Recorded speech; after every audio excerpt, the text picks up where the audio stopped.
आज हम एक बहुत ही गोपनीय यक्षिणी साधना के साथ साथ एक साधक के अनुभव के बारे में बताऊंगा।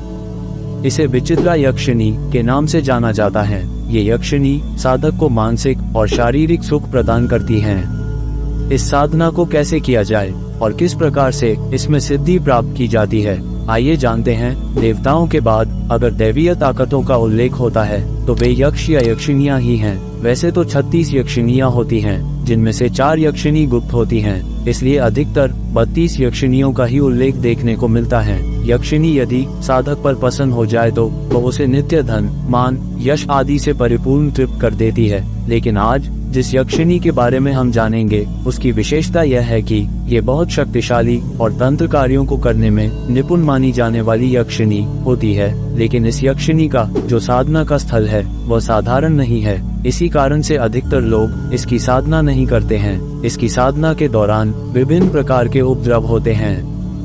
इसीलिए जब तक व्यक्ति तांत्रिक कार्यों में पूरी तरह निपुण ना हो गया हो तब तक उसे ऐसी साधना नहीं करनी चाहिए।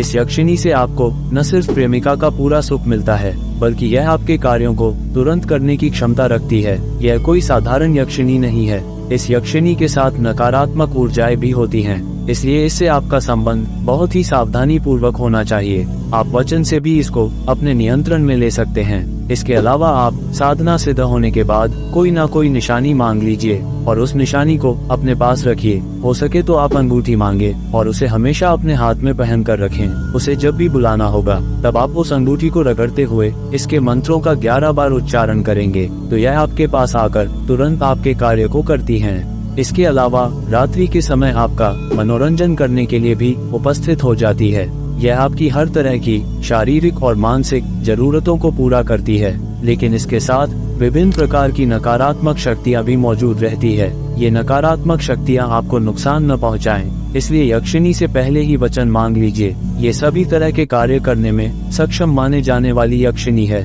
इसके माध्यम से आप लॉटरी और आकस्मिक धन भी प्राप्त कर सकते हैं। यह विभिन्न प्रकार के गुणों को पैदा करने वाली शक्ति भी मानी जाती है। यह एक मध्यकाल में आजमाई हुई तांत्रिक साधना भी मानी जाती है। इसे अधिकतर हिंदू और मुस्लिम दोनों धर्म के लोगों ने सिद्ध किया था। यह अब पूरी तरह से विलुप्त हो चुकी साधना है, जो मैं आज आप लोगों के लिए लेकर के आया हूँ। तो इस साधना को आपको कैसे करना है, उससे पहले मैं आपको एक साधक के अनुभव बता देता हूँ।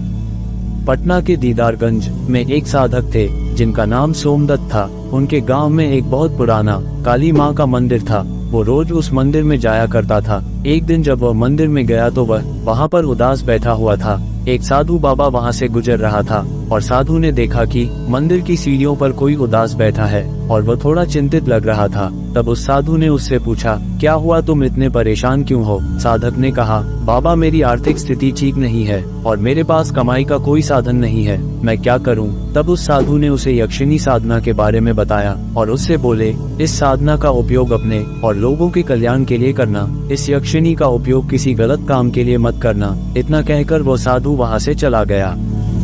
फिर उस साधक ने इस यक्षिणी की साधना की थी। साधना के कुछ ही दिन पश्चात उन्हें अपने आसपास कुछ महसूस होने लगने लगा था। 7वें दिन पायल की आवाज आने लगी और उसी रात को सपने में एक 17 साल की लड़की आई और उसके पास बैठ गई और उसे चुंबन करने लगी। चुंबन करते ही उसकी आंखें खुल गई और उसने देखा सच में कोई सुंदर सी लड़की उसे देखकर हंस रही है और वो एकदम से गायब हो गई। फिर उस साधक का मनोबल और बढ़ गया। वो उस साधना को और मन लगाकर करने लगा। उसके कुछ दिन बाद ये यक्षिणी वहाँ पर उपस्थित हो गई। उन्हें विभिन्न प्रकार से डराने और भयभीत करने की कोशिश करने लगी। तब उन्होंने इसकी मंत्रों के माध्यम से इसको पूरी तरह अपने वश में कर लिया। तब यक्षिणी ने पूछा, तुम मुझे किस रूप में सिद्ध करना चाहते हो? फिर साधक ने कहा कि आप मेरी प्रेमिका बनो और जब भी आओ तो मेरी कोई ना कोई इच्छा को पूरी करो। तो इस प्रकार वह प्रत्येक रात्रि उस साधक के पास आती और फिर वह साधक धीरे धीरे एक बड़ा व्यक्ति बन गया और दुनियादारी के चक्कर में लग गया। उसके पास इसकी शक्ति के कारण 7 पत्नियां हो गई थी और इसके अलावा उसके पास बहुत सारा धन, रुपया, पैसा इत्यादि चीजें उसके हाथ में आ गई थी। धीरे धीरे करके वो इसके जाल में पूरी तरह फंस गया। एक दिन इससे शर्त मांग ली कि जब तक मुझे संतुष्ट नहीं करोगे तब तक तुम्हें मुझसे प्रेम करते रहना होगा। तब इस साधक ने, जो कि अब एक बड़ा व्यापारी था, कहा मुझे कुछ ऐसा पदार्थ खिलाओ जिससे मैं तुम्हारा साथ निभाता रहूं। तब यक्षिणी ने उसे एक ऐसी जड़ी बूटी इसे खिला दी जिसकी वजह से इसमें उत्तेजना बहुत ज्यादा बढ़ गई और फिर दोनों इस प्रकार पूरी रात, अगले दिन और फिर तीसरे दिन तक आपस में शारीरिक संबंध बनाते रहे। चौथे दिन अचानक से उस साधक की हृदय गति रुकने की वजह से मृत्यु हो गई, क्योंकि इतना अधिक बोझ शरीर धारण नहीं कर सकता था।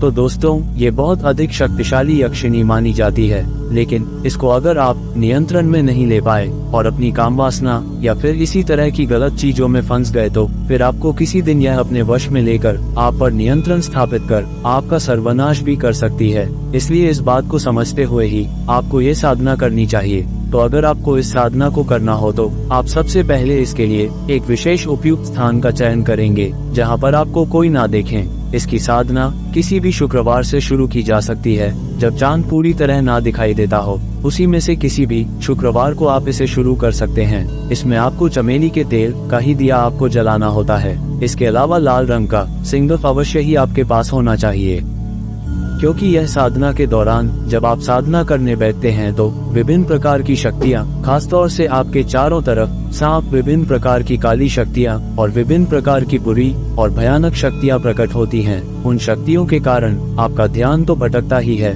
आप साधना से बचकर भागना भी चाहते हैं। लेकिन अगर आपने साधना का संकल्प ले लिया है तो इसे पूरा अवश्य करें, अन्यथा आप अपने प्राणों से भी हाथ धो सकते हैं। इसीलिए आपको सावधानी पूर्वक ही इसकी साधना करनी चाहिए और अपने गुरु की आज्ञा लेकर के इस साधना को कर सकते हैं। इस साधना के लिए आपका निपुण होना आवश्यक है, वरना आपसे साधना करते रह जाएंगे, आपको उसमें सफलता नहीं मिलेगी। इसके अलावा भी आपको इस यक्षिणी की जो ऊर्जा है उसको संभालने की शक्ति होनी चाहिए और इसके प्रपंचों या लालच में नहीं फंसना है, तभी आपको इस साधना में सफलता मिलेगी। तो अगर आपको ये साधना करनी है तो कमेंट में पार्ट 2 जरूर लिखें। अगर आपको यह वीडियो पसंद आया है तो लाइक करें, शेयर करें, सब्सक्राइब करें। धन्यवाद।